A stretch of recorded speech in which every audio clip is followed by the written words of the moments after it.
வணக்கம் நண்பர்களே. Story time Tamil சேனலுக்காக உங்களுடன் ரவிசங்கர் பாலச்சந்திரன். இன்னும் ஒரு புது கதையோடு இன்றைக்கி உங்களெல்லாம் சந்திக்கிறதுல ரொம்ப மகிழ்ச்சி. ஒவ்வொரு நாளும் நீங்கள் கேட்க போகிற புது புது கதையில் நல்லவங்களாக வாழறதோட முக்கியத்துவம், உழைச்சி வாழறதோட மேன்மை, மற்றவங்களுக்கு உதவுற நல்ல பண்பு, திருடக்கூடாது, பொய் சொல்லக்கூடாது, பொறாமப்படக்கூடாது, பேராசைப்படக்கூடாது, இது மாதிரி இன்னும் பல நல்ல கருத்துக்களை குழந்தைகளுக்கு கதை வழியாக சொல்ல போகிறோம். கதையை கேட்கலாம் வாங்க. ஒரு ஊரில் முத்தையான்னு ஒரு பெரிய வியாபாரி இருந்தார். அவரோட வியாபாரத்தில் இருக்கிற கணக்கு வழக்கெல்லாம் ராமுன்னு ஒருத்தர் தான் பார்த்துக்கிட்டு இருந்தார். இந்த ராமுவுக்கு ரொம்ப வயசாயிடுச்சு. வயது முதிர்வுனால அவர் ஒரு நாளைக்கு செத்தே போயிட்டார். அவர் செத்து போனதுக்கு அப்புறமா இந்த கணக்கு வழக்கெல்லாம் பார்க்குறதுக்காக முத்தையாவுக்கு ஒரு ஆள் வேண்டி இருந்துச்சு. அப்போ அவர்கிட்ட கைலாசம்னு ஒரு இளைஞன் வந்து, இந்த கணக்கு வழக்கெல்லாம் பார்க்குற வேலையை எனக்கு கொடுங்க, நான் இனிமேல் பார்த்துக்கிறேன் அப்படின்னு சொல்லி வேலை கேட்டான்.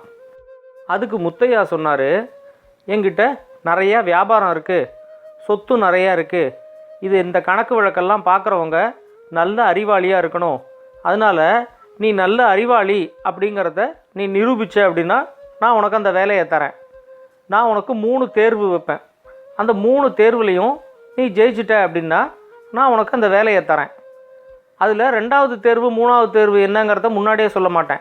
ஒவ்வொரு தேர்வாக சொல்லுவேன். நீ முதல் தேர்வில் ஜெயிச்ச அப்படின்னா 2வது தேர்வுக்கு நீ வந்து தகுதியார, 2வது தேர்வில் ஜெயிச்சேன்னா 3வது தேர்வுக்கு தகுதியாவ. இதுக்கு ஓகேவா அப்படின்னு கேட்டார். இந்த கைலாசமும் சரிங்க, நீங்கள் வந்து முதல் தேர்வு என்னங்கிறத சொல்லுங்கள், நான் செய்கிறேன் அப்படின்னு சொன்னான். அப்போது முத்தையா சொன்னார், இந்த ஊரில் சுப்புன்னு ஒருத்தன் வட்டிக்கு பணம் கொடுக்குறான். அவன் ஒரு சமயம் என்கிட்ட ரொம்ப அவசர தேவை அப்படின்னு சொல்லிட்டு 10,000 ரூபா பணத்தை வாங்கிட்டு போனான். அதுக்கப்புறம் நானும் அவன்கிட்ட பல தடவை கேட்டுட்டேன். அவன் அந்த பணத்தை கொடுக்க மாட்டேங்கிறான். அவங்ககிட்டேருந்து அந்த பணத்தை வசூல் பண்ணணும். இதுதான் வந்து உனக்கு கொடுக்குற முதல் தேர்வு அப்படின்னு சொன்னார். உடனே கைலாசம் சொன்னால், சரிங்க, இந்த தேர்வில் நான் வந்து சுப்புக்கிட்டேருந்து 10,000 ரூபா பணத்தை வசூல் பண்ணுறேன். ஆனால் நான் சொல்கிற மாதிரி நான் இப்போ நேராக போய் சுப்புவை பார்க்குறேன். நீங்கள் வந்து ஒரு 15 நிமிஷம் கழித்து சுப்பு வீட்டுக்கு வாங்க அப்படின்னு சொல்லிவிட்டு இந்த கைலாசம் என்ன பண்ணால் நேராக கிளம்பி சுப்பு வீட்டுக்கு போனான். சுப்பு வந்து அநியாய வட்டிக்கு பணத்தை கடன் கொடுக்குற ஒரு வட்டிக்காரன். நேராக அவன் சுப்புக்கிட்ட போயிட்டு, எனக்கு ரொம்ப அவசர தேவைக்கு ஒரு 10,000 ரூபா பணம் வேண்டியிருக்குது, எல்லோரும் ஒரு வட்டி தான் கொடுப்பாங்க, நான் உங்களுக்கு வேணால் 2 வட்டி வேணாலும் தரேன், எனக்கு கொஞ்சம் பணம் கொடுத்து உதவுங்க அப்படின்னு சொல்லி சுப்புக்கிட்ட கேட்டான். 2 வட்டி அப்படின்னு சொன்ன உடனே சுப்புக்கும் ரொம்ப ஆர்வமாயிடுச்சு. சரி, எல்லார்கிட்டையும் ஒரு வட்டி தான் வாங்க முடியுது, இவன்கிட்ட 2 வட்டி வாங்குறேன், இவனே தரேங்கிறான், முதல்ல பத்திரத்தை எழுதிக்கிட்டு வந்து இவன்கிட்ட பணத்தை கொடுப்போம் அப்படின்னு சொல்லிட்டு, சரி இரு, நான் வந்து உனக்கு பணம் தரேன் அப்படின்னு சொல்லிட்டு உள்ளே போய் ஒரு 10,000 ரூபா பணத்தை எடுத்துக்கிட்டு வந்து கைலாசத்துக்கிட்ட கொடுத்தான். கொடுத்துட்டு, கொஞ்சம் நேரம் காத்துக்கிட்டுரு, நான் பத்திரத்தை எழுதுகிறேன், அதில் கையெழுத்தை போட்டுட்டு நீ இங்கேருந்து கிளம்பு அப்படின்னு சொன்னான். இந்த கைலாசமும் சரிங்க, பத்திரம் எழுதுங்க, நான் இங்கேயே காத்துக்கிட்டு இருக்கேன் அப்படின்னு சொன்னான். அவன் காத்துக்கிட்டு இருக்கிற நேரத்தில் முத்தையா வந்து சொல்லி வச்ச மாதிரியே அங்கே வந்தார். வந்த உடனே கைலாசம் வந்து இந்த 10,000 ரூபா பணத்தை எடுத்து, இந்தாங்க உங்கள் பணம் அப்படின்னு சொல்லி முத்தையா கிட்ட கொடுத்தான். அப்போ தான் சுப்பு வந்து பத்திரத்தை எழுதி எடுத்துக்கிட்டு வர்றான். அவன் வந்து கைலாசம் 10,000 ரூபா பணத்தை முத்தையாட்ட கொடுக்குறத பார்த்த உடனே சுப்பு சொன்னான், ஆஹா, இந்த 10,000 ரூபா பணம் உங்கள்கிட்ட கொடுக்கறதுக்காக தான் நான் எடுத்து வச்சுருந்தேன், நல்ல வேளை நீங்களே வந்துக்கிட்டீங்க சரியான நேரத்தில், இந்த பணத்தை நீங்கள் வாங்கிக்கோங்க, நான் வந்து இந்த கைலாசத்துக்கு இன்னொரு 10,000 ரூபா எடுத்துக்கிட்டு வரேன் அப்படின்னு சொல்லி உள்ளே போய் இன்னொரு 10,000 ரூபா எடுத்துக்கிட்டு வந்தான். அதுக்குள்ளே இந்த கைலாசம் சொன்னால், இல்லை, இந்த முத்தையாவே வந்து இப்போ எனக்கு இந்த 10,000 ரூபா பணத்தை வந்து ஒரு வட்டிக்கு தரேங்கிறாரு, அதனால் 2 வட்டிக்கு இருக்கிற பணம் எனக்கு வேண்டாம் அப்படின்னு சொல்லிவிட்டு அந்த பத்திரத்தை கிழிச்சு போட்டுட்டு முத்தையாவோட அந்த 10,000 ரூபா பணத்தை எடுத்துக்கிட்டு கிளம்பி போயிட்டாங்க 2 பேரும்.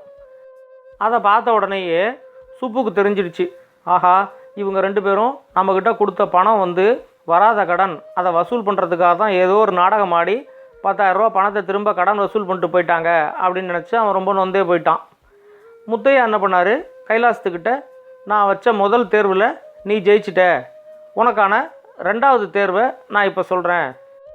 எனக்கு வந்து இந்த ஊரில் 2 வீடு இருக்குது, எனக்கு 2 பொண்ணு, ஒவ்வொரு பொண்ணுக்கும் ஒரு வீடு கொடுக்கணும் அப்படின்னு நான் திட்டம் போட்டு இந்த 2 வீட்டையும் வாங்கினேன். ஒரு வீட்டில் இப்போ நான் இருக்கேன், இன்னொரு வீட்டில் சொக்கன்னு ஒருத்தனை வாடகைக்கு குடி வச்சுருக்கிறேன். அவன் வாடகையை ஒழுங்காக கொடுத்துக்கிட்டு இருக்கானே தவிர எனக்கு வந்து இப்போ வீடு வேணும் அப்படின்னு கேட்குறேன். அவன் வந்து வீட்டை காலி பண்ணி கொடுக்க மாட்டேங்கிறான். அடுத்த மாதம் என்னோடய பெரிய பொண்ணு கீதாவும் அவளோட புருஷன் வாசுவும் இங்கே வராங்க. 2 மாதம் இந்த ஊரில் தான் தங்கியிருக்க போகிறாங்க. அதுக்காக எனக்கு வந்து என்னோடய வீடு வேணும் அப்படின்னு சொல்லி நான் கேட்குறேன். அந்த சொக்கன் வந்து நான் காலி பண்ணி கொடுக்க முடியாது, உன்னால் முடிஞ்சதை பாரு அப்படின்னு சொல்லிட்டான். எனக்கு வந்து அந்த சொக்கனை நீ எப்படியாவது அந்த வீட்டிலேருந்து காலி பண்ணி கொடுக்கணும்.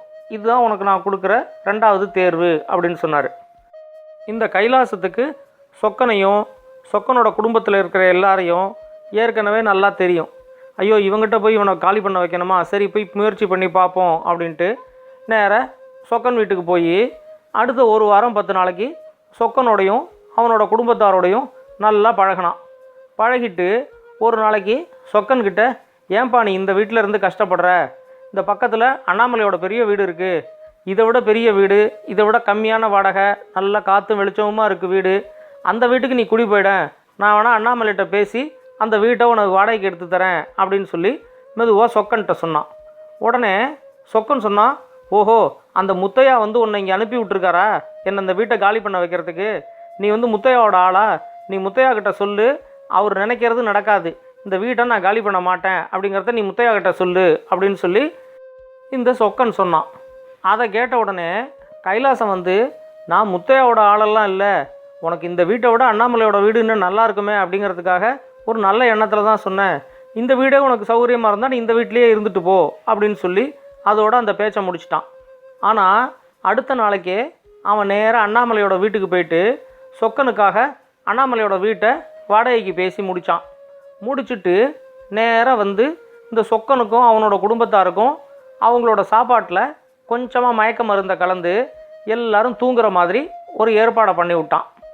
அவங்க எல்லாரும் தூங்கிக்கிட்டு இருக்கும்போதே இந்த முத்தையாவோட ஆட்களை வச்சு இந்த சொக்கன் அவனோட குடும்பத்தில் இருக்கிற எல்லாரையும் அப்படியே நேராக கொண்டு அண்ணாமலை வீட்டில் படுக்க வச்சான். அந்த சொக்கன் வந்து இருந்த வீட்டை காலி பண்ணி அவங்க வீட்டில் இருந்த தட்டுமுட்டு சாமான் எல்லாத்தையும் கொண்டு போய் அண்ணாமலை வீட்டில் கொண்டு வச்சான். வச்சுட்டு உடனே நேராக முத்தையா வீட்டுக்கு வந்து முத்தையா வீட்டிலேருந்து கொஞ்சம் பொருட்களெல்லாம் எடுத்துக்கிட்டு வந்து இந்த சொக்கன் ஏற்கனவே குடியிருந்த வீட்டில் கொண்டாந்து வச்சிட்டான். அடுத்த நாளைக்கு காலையில் சொக்கன் வந்து கண்ணை முழிச்சு பார்க்குறப்போ தான் ஒரு புது வீட்டில் இருக்கிறத பார்த்து ரொம்ப அதிர்ச்சி ஆகிட்டான். எல்லாரையும் எழுப்பி விட்டு பார்த்ததுக்கு அப்புறம் தான் தெரிஞ்சுது அது அண்ணாமலை வீடுன்ட்டு.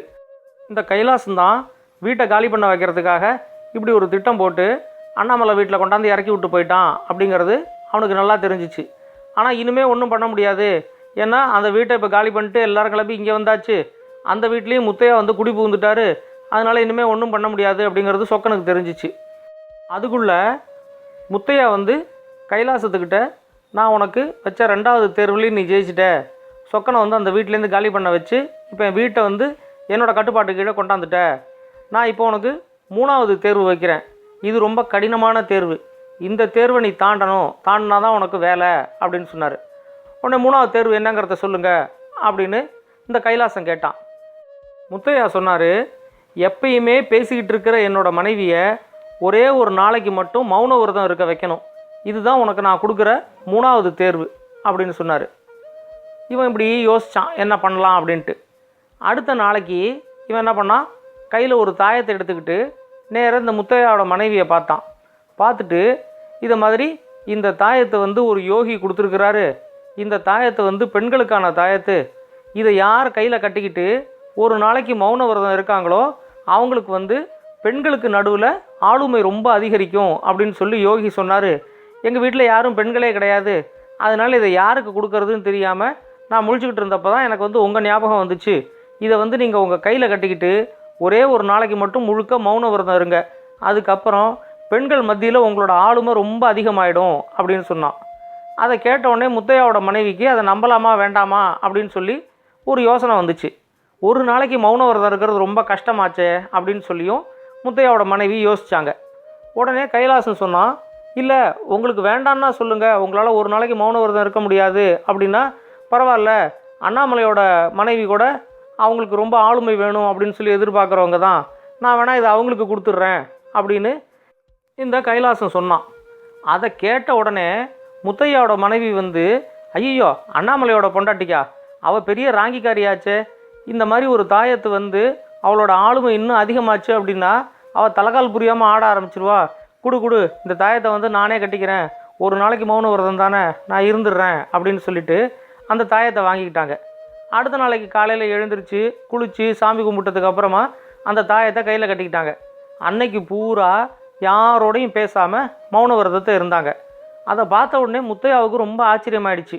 இதை மாதிரி கொடுக்குற வேலை எல்லாத்தையும் இவன் வந்து கெட்டிக்காரத்தனமாக முடிச்சிடுறானே, ரொம்ப அறிவாளியாக இருக்கானே அப்படின்னு நினச்சிக்கிட்டு இவங்கிட்ட நான் வச்ச 3வது தேர்வுலையும் நீ வந்து ஜெயிச்சிட்ட, ஆனால் நீ வந்து என்னை விட கெட்டிக்காரன் அப்படின்னு சொல்லி நீ இன்னும் என்கிட்ட நிரூபிக்கலை.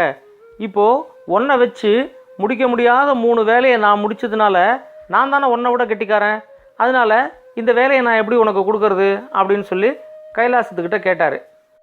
அதுக்கு கைலாசம் சொன்னால், யாருமே தன்னை விட கெட்டிக்காரனாக இருக்கிற ஒருத்தனை தனக்கு கீழே வேலைக்கு வச்சுக்க மாட்டான். நீங்களும் வந்து உங்களை விட நான் கெட்டிக்காரன் அப்படின்னு சொல்லி நீங்கள் ஒத்துக்கிட்டீங்க அப்படின்னா நான் வந்து இந்த வேலை எனக்கு வேண்டாம் அப்படின்னு சொன்னான். உடனே முத்தையா அவங்கிட்ட, இந்த வேலை உனக்கு வேணுங்கிறதுக்காக தான் நான் வைக்கிற 3 தேர்வுக்கு நீ ஒத்துக்கிட்ட, 3 தேர்வுலையும் நீ ஜெயிச்சிட்ட, இப்போ வந்து ஏன் உனக்கு வேலை வேண்டான்னு சொல்கிற அப்படின்னு முத்தையா கேட்டார். உடனே கைலாசம் சொன்னால், இதை மாதிரி நான் வந்து இங்கே உங்கள்கிட்ட வேலைக்கு சேரணும் அப்படிங்கிற எண்ணத்தோடு வரல. உங்களோட மொதல் பொண்ணு கீதாவோட கணவன் வாசுவும் நானும் நல்ல நண்பர்கள். ஒரு நாளைக்கு நான் உங்களோட 2வது பொண்ணு மீனாவை பார்த்தேன். பார்த்த உடனேயே எங்கள் 2 பேருக்கும் ரொம்ப பிடிச்சிருந்துச்சு. மீனாவை நான் கல்யாணம் பண்ணிக்கணும் அப்படின்னா எங்கள் அப்பாவோட நீ கெட்டிக்காரங்கிறத நீ எங்கள் அப்பா கிட்ட போய் நிரூபி அப்படின்னு சொல்லி மீனா வந்து சொல்லிட்டாங்க. ஏன்னா நல்ல கெட்டிக்காரனாக இருக்கிற ஒருத்தனுக்கு தான் மீனாவை கல்யாணம் பண்ணி வைக்கணும் அப்படின்னு சொல்லி நீங்கள் விரும்புனீங்க அப்படிங்கிறத மீனா தெரிஞ்சுக்கிட்டு அதை சொன்னாங்க. அதை நிரூபிக்கிறதுக்காக தான் நான் வந்து இந்த வேலையில் சேர்கிற மாதிரி உங்ககிட்ட வந்து நீங்கள் வச்ச 3 தேர்வுலையும் நான் வந்து ஜெயித்தேன் அப்படின்னு சொல்லி இந்த கைலாசம் சொன்னான். அதை கேட்ட உடனே முத்தையா கொஞ்சம் யோசித்து பார்த்தாரு. இவ்வளோ கெட்டிக்காரனாக இருக்கிற ஒருத்தன் நம்மக்கிட்ட வேலை செய்கிறத விட நம்மளோட பொண்ணை வந்து கல்யாணம் பண்ணிக்கிட்டு நம்ம வீட்டுக்கு மாப்பிள்ளையாக வந்தான் அப்படின்னா வியாபாரத்தையும் நல்லா பார்த்துக்குவான், அதோடு இல்லாமல் நம்ம பொண்ணுக்கும் இவனை ரொம்ப பிடிச்சிருக்கு அப்படின்னு சொல்லிட்டு அவரும் இந்த கல்யாணத்துக்கு ஒத்துக்கிட்டாரு. அதுக்கப்புறம் ஒரு நல்ல நாளில் மீனாவுக்கும் கைலாசத்துக்கும் கல்யாணம் நடந்துச்சு. நல்லா இருந்துச்சா அந்த கதை? இந்த கதை உங்களுக்கு பிடிச்சிருந்தா லைக் பண்ணுங்கள், கமெண்ட் பண்ணுங்கள், ஷேர் பண்ணுங்கள். முக்கியமாக மறக்காமல் சேனலை சப்ஸ்கிரைப் பண்ணுங்கள். உங்களுக்காக, உங்கள் குழந்தைங்களுக்காக இன்னும் நிறைய நல்ல நல்ல கதைகள் வந்துக்கிட்டே இருக்குது. ஸ்டோரி டைம் தமிழ் சேனலோட தொடர்பில் இருங்க. நன்றி, வணக்கம்.